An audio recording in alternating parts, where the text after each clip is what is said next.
Hello everyone, and now welcome to game number 2 in the series Focus versus Cooper. Cooper is going to be spawning as the purple orc, while Focus is spawning as the yellow orc over here on the top left-hand side of the, top left-hand side of the map, what I'll call the 11 o'clock position. This is going to be Turtle Rock, and it is a 1v1 orc mirror match once more. Now, what are we going to be looking at in this particular mirror match? What are we going to be finding as the players are setting up some early Ultra Storms, placing down their barracks and getting things settled? I'm assuming that these players are really going to be trying to find those power items on their Blademasters. Blademaster hero of choice coming in from Cooper. Meanwhile, Focus is most likely doing a Blademaster as well.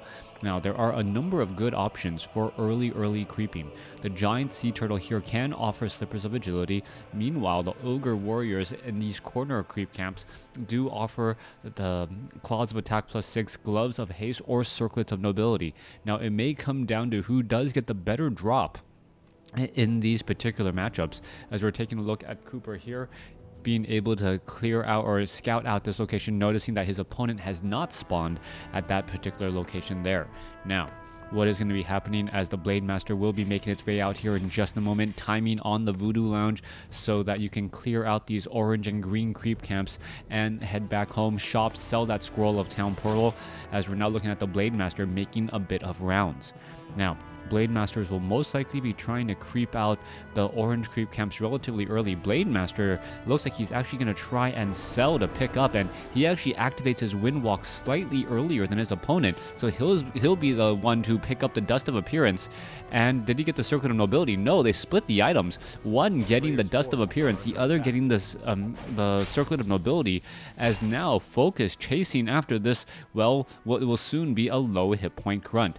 Blade of the Blademaster, nice and fine and sharp, can cut through an orc and still slice the tomato, as we're looking at the Blademaster going down to try and stop that grunt there. Now, this could potentially be a problem, as we're looking at, I believe, what was a bit of a pause right there. Blademaster now chasing after that grunt looking to get away. This is not looking good at all, as the grunt now trying to head back over to the 11 o'clock position. Blademaster, however, it looks like he will be able to get this grunt here. Does he have enough for another wind walk? That is the big question, and it looks as though he gets the kill there regardless, as this one grunt still running laps away from Focus. Interesting that he's actually able to get that far away and still be able to get a little bit of distance here. How is he gonna perhaps try and save this grunt here? Is he gonna end up killing himself at the hands of another unit? That is going to be the big question, as you can take a look there. Blademaster now trying to get ahead of that grunt. Grunt down to 67 hit points. Is it going to get aggroed here? And, oh, Blademaster does end up getting the experience, taking a little bit of damage, but not really much to be concerned about. Blademaster picking up a Circlet of Nobility. Now able to run back away. Perhaps he will try and clear out this particular creep count, picking up a very strong item.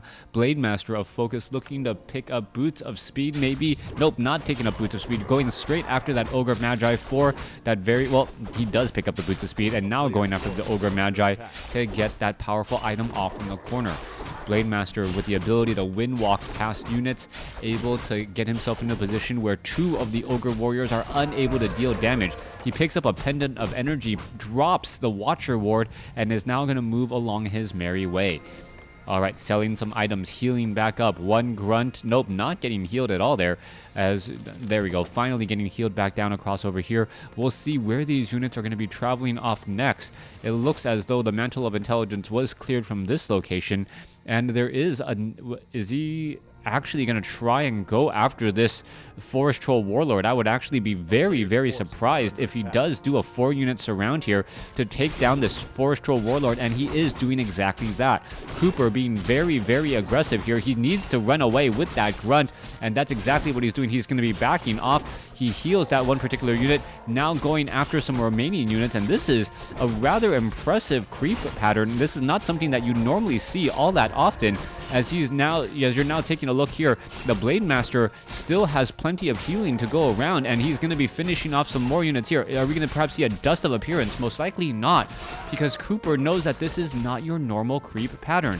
by this not being the normal creep pattern. Oh no, Blademaster is right here. Cooper could be in trouble, taking some damage. There he is at level 3. Dust of Appearance could be used. Grunt taking a bit of damage. There is a healing salve already being used there, and now he needs to get away. Blademaster is going to be chasing around very, very quickly there, as the Blademaster may turn back around here in just a moment. Oh, trying to get in harm's way, and does exactly that, as the Blademaster now looking to head back. All right, level 3 Blademaster of Cooper. Very, very nicely done. Is this one Grunt going to perhaps try and aggro creeps? Yes, he does. And it looks as though the Windwalk Strike ended up hitting a turtle instead of hitting a Grunt. All right, there's the heal. All right, are we going to perhaps find and fight back the other way once more? Blademaster, there's the Dust of Appearance. Blademaster is revealed, trying to get a little bit more of a strike there. It looks as though the Blademaster will get his Grunt, as the Blademaster now being forced to retreat once more. Both of them running around, but you know that the level 2 Windwalk is slightly faster, but now that Blademaster not breaking, well, I guess he is breaking wind. It will be able to head back over here to the top left.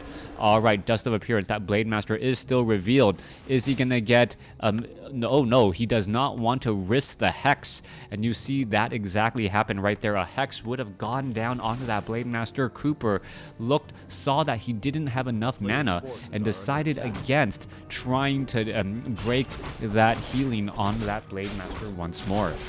All right, Ogre Warrior taking a little bit of damage there. Double Circlets of Nobility. Cooper currently sitting with Sobi Mask and Boots of Speed. Looks to be able to clear things out fairly fast. Shadow Hunter now going to be getting the remaining experience there. Meanwhile, let's take a look at the Shadow Hunter sitting at level 1. Blademaster sitting at level 2, as Focus now opting to clear out this Forest Troll Warlord on his end of the map. The Shadow Hunter does make it a little bit easier. That Hex does take out a very, very high damage dealer for quite some time, but the Blademaster here most likely going to steal the item and run away. Beautifully done. Is he going to perhaps try and do it once more? That's going to be the thing there. Is he going to grab the tome? No, he is not, as he sees the Raiders and the remaining units and decides to back off.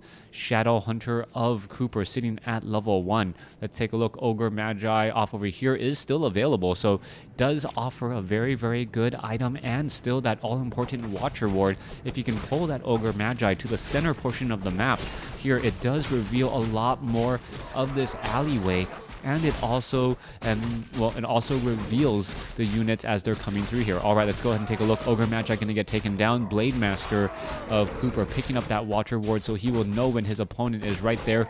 Quickly selling one item as the Blademaster now shows up to the party. All right, there's a bit of an engagement there. No slow. There's an ensnare, and now this is going to be a bit of a problem, as we do see level 3 and Focus stealing that item. Very, very nicely done. And now both sides being forced to engage in a position where they really may not want to actually fight all that much. That Watcher Ward is right there. Potion of Lesser Invulnerability now being used, though, as the Spirit Link now being cast. Both sides spreading around all of that damage. Healing Wave going through, multiple units taking damage and now falling. Shadow Hunter sitting at level 2 does have a healing salve. There goes another healing wave, and this Orc versus Orc mirror match, as we're going to look at Focus losing a unit there. So far, I can't tell who really has the lead. Another healing wave going down. Spirit Link, Healing Wave, Scroll of Healing, Potion of Lesser Invulnerability going back and forth. Cooper going to be losing a Grunt there, as it looks like nope, that Grunt is not going to get taken down, but you can still see the peons coming in from Focus. Hasn't really been cast with Spirit Link, so that does come as a bit of a surprise there, as the Spirit Walker goes into ethereal form, and he is going to get attacked by Focus's Spirit Walker there. All right, damage is starting to add up on both sides. It looks like Focus is starting to take a bit of an advantage in this fight, as the units are now looking to back off. Units are in the bit of a run, and Focus is in the driver's seat at this point, able to finish down another rate or 2 additional Grunts here, and now the supply count 37 over 50 compared to 44 over 50 with Kodos now on the field. All right, whatever early advantage that Cooper had by establishing and clearing out that high red level creep camp has now all been for naught. He needs to make some very, very important, strong plays in order to really get anywhere, if he hopes to really really make any serious ground here. You can see that the Blademaster, he did end up selling his Sobi mask, so that I am a bit surprised about. And Focus, with some sort of sixth sense, noticing or is perhaps suspecting that his opponent is just right there. Alright, there is this Watcher Ward here. It will protect him from getting creeped out from the back, as we're now looking at the Gargantuan Sea Turtle making its way all the way down. It's going to get the half-life, get ensnared, still engaging here. There's the Dust of Appearance, making sure that no units are around, and a potion of invulnerability now dropped. Most likely will be given to that Blademaster, since the Blademaster does more often get into those dangerous situations in that front line. Now, Cooper looking to clear up the Gargantuan Sea Turtles here at the 6 o'clock center location, so to speak. Gargantuan Sea Turtle taking a bit of damage, and we're now going to spot the army from the back here. This is a potentially game-breaking situation, as we now see an ensnare go down. All right, Cooper offering up a bit more experience to Focus at this point, as he's constantly getting caught out of position. And this is just going to be one of those wars of attrition where you lose one unit and it doesn't seem like very much, but you lose one more unit than your opponent, then every subsequent battle just seems to not go your way, as another 3 supply unit falls to his opponent. Maybe 50 supply now to 43. That is a problem there. Blademaster peons. There you go. Okay, well, I guess when you get whatever unit you can, and if all you can get are peons, that is good enough, as the Blademaster now sitting at level 4. Grunts now getting a couple of ensnares there. More damage coming through. Let's take a look. There goes a Grunt. Blademaster getting ensnared. And is he going to perhaps use that potion of invulnerability? No, oh yes he is. And Windwalk. He is revealed and walking away. Meanwhile, it looks as though, wow, Rover or Cooper now purposely engaging against off over here. That does come as a surprise. Not quite sure what he really hopes to do with that. And that potion of invulnerability was not used very effectively, as we now see another ensnare go down. The Dust of Appearance has come to an end, so the Blademaster does not spot him, but this is still not looking good for Cooper at all. Let's continue to look at this. What is going to be happening here? Perhaps getting a very, very powerful item is just what the doctor ordered. Blademaster sitting at 300 some odd hit points. No real way to get healed aside from healing waves, so to speak. And I guess that is a very strong way to get healed in actuality, but is it going to be enough to keep that Blademaster out of trouble? He does have Scroll of the Beast, so he may try and engage here while his opponents are in a little bit of a trapped corner, but no, he is no longer in a trapped corner. Blademaster now engaging, going after some units. Shadowhunter has the potion of invulnerability, and I believe Cooper has to just Scroll of Town Portal out of this particular fight. All right, there you go. There goes a Raider for Cooper. Yes, it is going to get taken down. Is he going to lose any more units? No, he will not, as the Kodo Beast never got a chance to eat up on anything else. 47 over 50 supply compared to 50 over 50.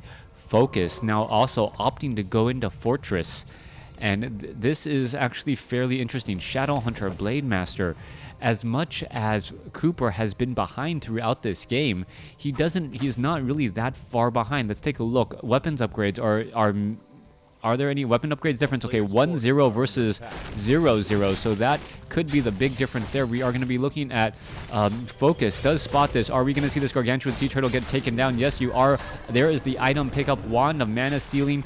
Are we going to perhaps now see some engaging? What is going to be happening here? Shadowhunter needs to back off. There is some healing wave. Both sides are fighting this out. Kodo Beast gets hexed down there, as we're still fighting this out here. All right, Raider going to get taken down. There goes one Raider. There goes another. Orb of Lightning was the big pickup there off of the Fortress, so that was a very, very big pickup to try and turn things around. Blademaster, however, both sides still engaging. You can see 168 critical strikes now going across the board. Who is going to be coming out on top? We are still seeing big fights coming in, as it looks as though Cooper may be able to get down another Grunt here, as a Spirit Walker gets just frozen in his tracks off of a Purge. There is the well played and Focus taking game 2 in this series. Thanks for watching. Thanks for listening. Hope you guys enjoyed game 2. Please stay tuned for game number 3.